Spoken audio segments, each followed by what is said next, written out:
The hum of the interstellar freighter Celerity vibrated beneath my feet as I floated down the narrow corridor. The faint blue glow of the ship's energy conduits illuminating the metallic walls.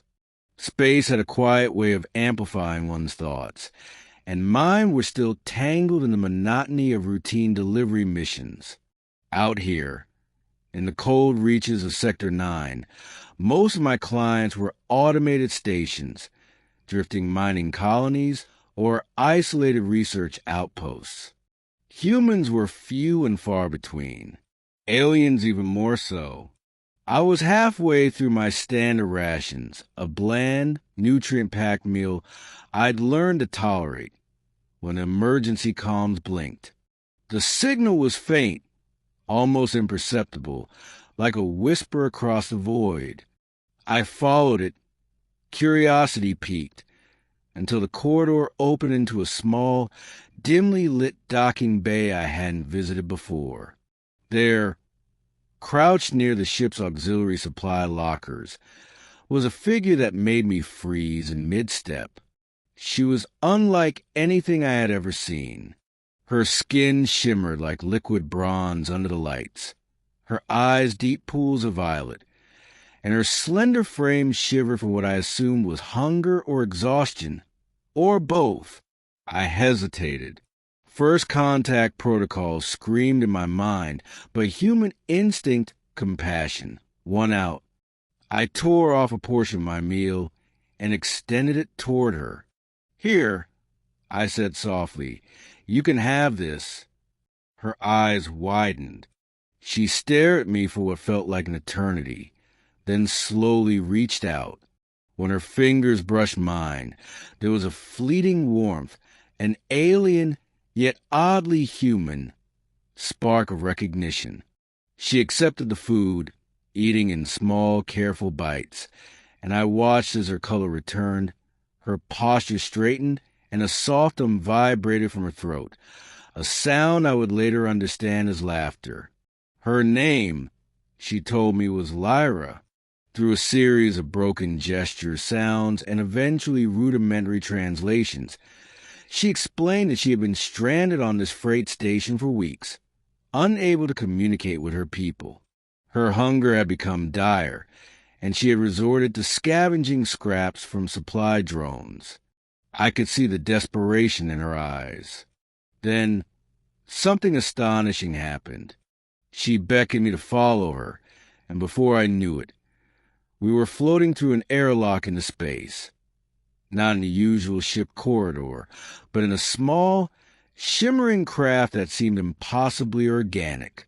Its walls pulsed with soft light, and the entire vessel seemed alive, breathing in rhythm with Lyra.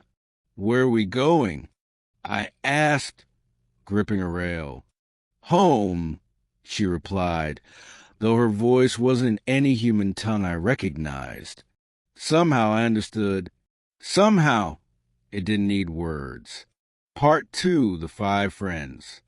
The first stop was a world called Lyra, a planet draped in violet forests that glowed faintly at night. Here, Lyra introduced me to her people.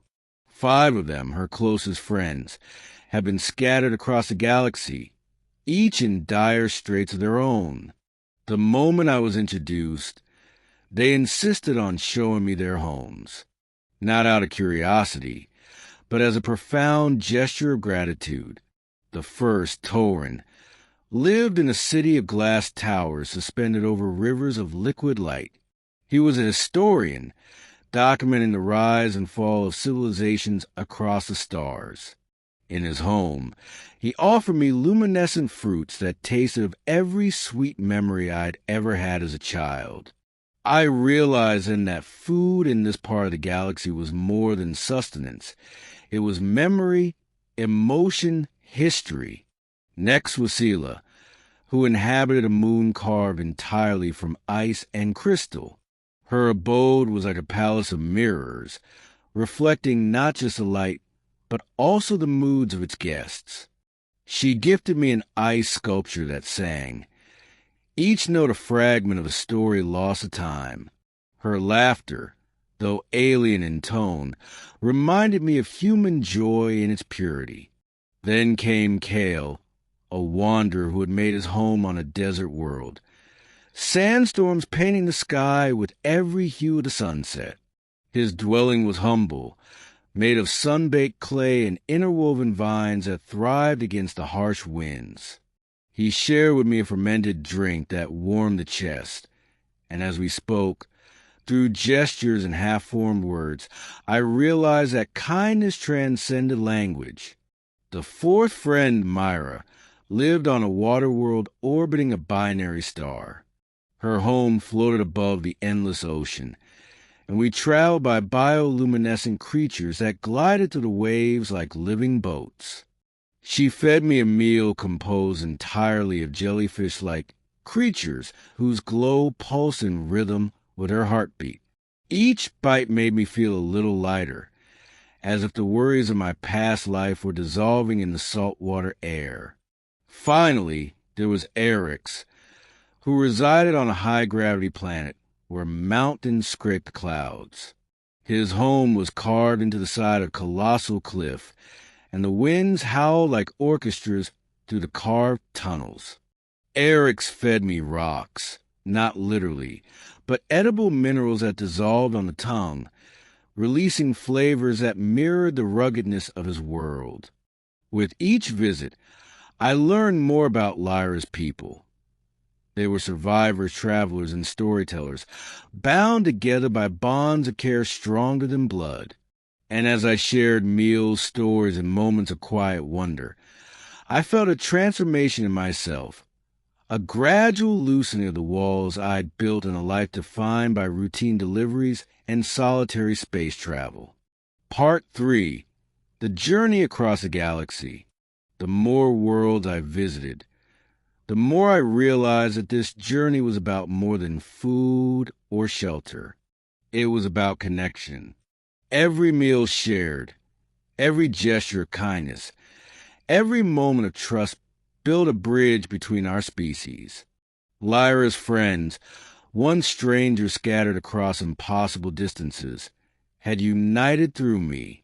Each of them showed me something essential: resilience, creativity, and joy. And each time we parted, I felt the sting of goodbye, knowing it was temporary, but also carrying a piece of them within me. At one point, while traveling between galaxies, our ship passed through the Veil Nebula, a swirling cloud of cosmic dust and light. Lyra floated beside me in the observation chamber, her violet eyes reflecting the nebula's colors. "Why me?" I asked quietly. She tilted her head, as if considering the question.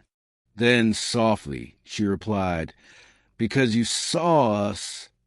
I realized then that it wasn't simply my food that had mattered. It was my recognition of their existence, my willingness to care, to step beyond the familiar. That was what made the difference.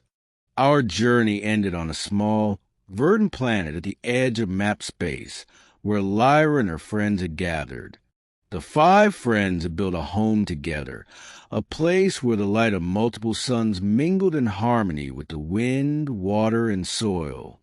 And they invited me to stay, not as a guest, but as part of their family.